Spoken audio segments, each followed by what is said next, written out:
Tiruttani MLA Hari, Bhuvanagiri MLA Arunmozhi Devan, Palacode MLA Anbazhagan ஆகியோர் தற்போது ஆலோசனை மேற்கொண்டிருக்கின்றனர். AIADMK MLA C V. சண்முகத்துடன் முன்னாள் அமைச்சர் எஸ்.பி. வேலுமணி மீண்டும் சந்தித்திருக்கிறார்.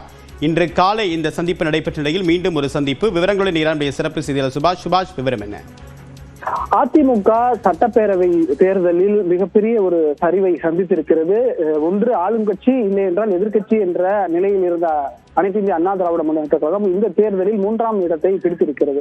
அப்படிப்பட்ட சூழ்நிலையில் என்ன செய்ய வேண்டும் என்பது மிக முக்கியமான ஒரு நிகழ்வாக இருக்கிறது. ஏன்னா இன்னொரு பக்கம் தமிழக வெற்றிக் கழகத்திற்கு ஆதரவு இல்ல, பெரிய அளவுக்கு ஆதரவு இல்லை. அவர் இன்று போய் ஆளுநரை சந்தித்து காங்கிரஸோடைய ஒரு ரிக்வஸ்ட் லெட்டரோட சேர்த்து அவர் கொடுத்திருக்கிறார். அப்படிப்பட்ட சூழ்நிலையில் இன்றைய தினத்தில் காலையிலேயே சி.வி. சண்முகம், எஸ்.பி. வேலுமணி ஆகியோர் சந்தித்து பேசினார்கள். நேற்று இரவும் ஒரு ஆலோசனை கூட்டமானது நடந்திருக்கிறது. என்ன செய்யலாம், நம்ம என்ன பண்ணலாம் அப்படின்றது. அதன் தொடர்ச்சியாக தற்போது எஸ்.பி. வேலுமணி அவர்கள் சி.வி. சண்முகத்தினுடைய எம்ஆர்சி நகரில் உள்ள அவரது வீட்டில், அவரது அலுவலகத்தில் வந்து இந்த சந்திப்பானது நடைபெற்று வருகிறது. முன்னாள் அமைச்சர் கே.பி. அன்பழகன், அதே போல சட்டமன்ற உறுப்பினர்கள் கோ. அருண்மொழி தேவன், இவங்க எல்லாருமே வந்து இதுல கலந்திருக்கிறாங்க. முன்னாள் அமைச்சர் சி. விஜயபாஸ்கர் ஆலைமலை சட்டமன்ற உறுப்பினராக இருக்கிறார்.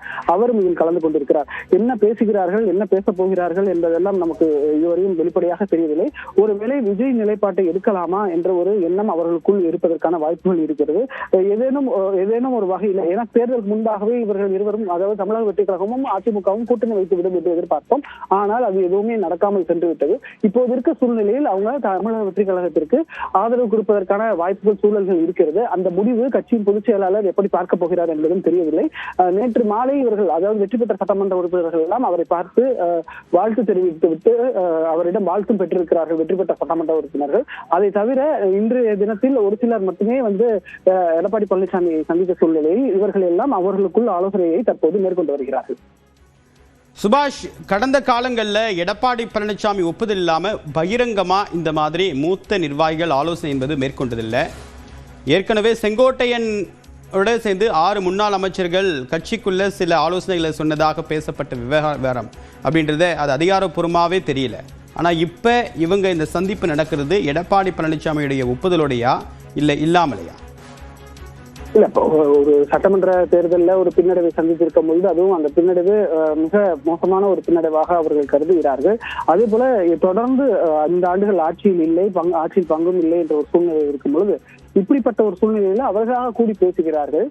பேசக்கூடிய முடிவை எடப்பாடி பழனிசாமியிடம் தெரிவிப்பதற்கும் வாய்ப்பு இருக்கிறது. அதற்கு முன்பாக தங்களுக்குள் அந்த ஆலோசனையானது நடைபெற்று வருகிறது. இதன் பின்னர் அவர்களது நகர்வு எப்படி இருக்க போகிறது என்பதை நாம் பொறுத்திருந்துதான் பார்க்க வேண்டியிருக்குது.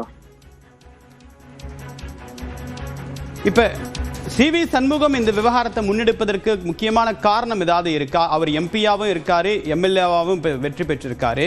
கடந்த காலங்களில் பாஜகவுடனான கூட்டணி முறிவுக்கு தொடர்பாக அவர் முக்கிய அறிவிப்புகளை வெளியிட்டாரு.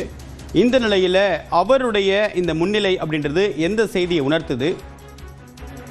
இல்ல, பாஜகவுடைய கூட்டணி இதெல்லாம் ஒரு பக்கத்தில் இருக்கிறது. இன்னொன்று, தமிழக வெற்றிக் கழகம் காங்கிரசின் ஆதரவை பெற்றிருக்கிறது என்பதையும் கவனத்தில் எடுத்துக் கொள்ள வேண்டியிருக்கிறது. அதிமுக தேசிய ஜனநாயக கூட்டணி, என்டிஏ கூட்டணியில அவங்க தொடர்ச்சியாக நீடித்து வரக்கூடிய சூழ்நிலையில சட்டமன்ற உறுப்பினர்களாக இருக்கக்கூடியவர்கள் ஒரு முடிவை நோக்கி நகர்கிறார்களோ அப்படின்ற ஒரு பார்வைதான் இருக்கிறது. அந்த முடிவு எதை நோக்கி இருக்க போகிறது என்பதை அவர்கள் வந்து கருத்தாக வெளியே தெரிவித்தால்தான் நாம் கேட்கும் பொழுதெல்லாம் அவங்க சொல்வது ஒன்றோடுதான், இது நாங்க இதுக்குள்ள நடக்கிற ரெகுலர் மீட்டிங் தான் அப்படின்றத சொல்றாங்க. ஆனா இந்த காலகட்டத்தில் அந்த மீட்டிங்கை அப்படி பார்க்க முடியாது.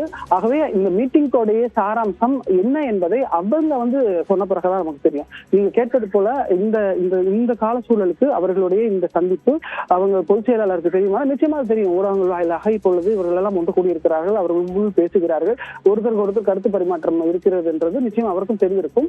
அவரது சம்மந்தத்தோடு நடக்கிறதா இல்லையா என்பதுதான் கேள்வியாக இருக்கிறது. அதன் பின்னராக இவர்கள் எடுக்கக்கூடிய முடிவு எதை நோக்கி நகரப்போகிறது என்பதும் மிக முக்கியமான கவனத்துல எடுத்துக்கொள்ள வேண்டிய ஒரு விஷயமாக பார்க்கப்படுகிறது. இந்த நாள் முழுவதுமே ஒரு டெவலப்மெண்ட் டேவாக நம்ம பார்த்துக்கிட்டு இருக்கோம். அப்படிப்பட்ட சூழ்நிலையில அதிமுகவுடைய சட்டமன்ற உறுப்பினர்கள் தற்போது சி.வி. சண்முகம் அலுவலகத்துல ஆலோசனையில் ஈடுபட்டிருப்பது குறிப்பிடத்தக்கது.